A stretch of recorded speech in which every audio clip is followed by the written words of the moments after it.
награвањето за најлудата ноќ.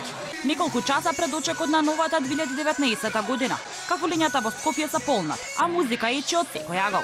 Се чувствува разбиженост во центарот на градот. Некој после работа, а други од дома. Се подготвиле и излегле на предновогодишна журка со пријателите.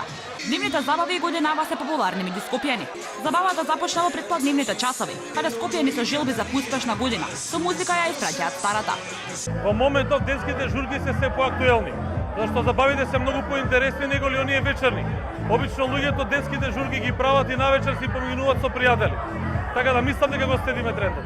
Дневните журки се последниве 5-6 години многу поактуелни, заради тоа што има подобра атмосфера, повеќе луѓе, многу добра музика и секако многу добро пиење.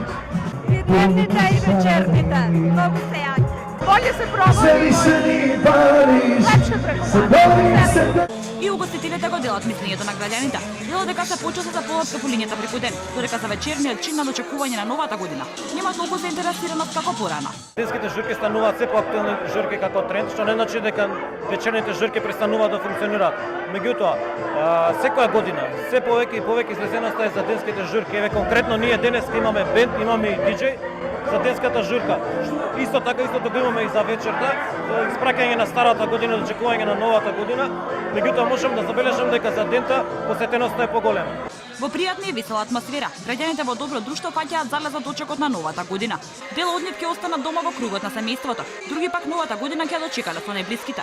На полноќ, кога ќе се поклопат стрелките на часовникот, кој ќе го означа стартот на новите 365 дена, кој постакуваме поголем успех на сите полиња. Повеќе радости бидејќи во 2019 година. Среќна нова година! Не долази у обзир.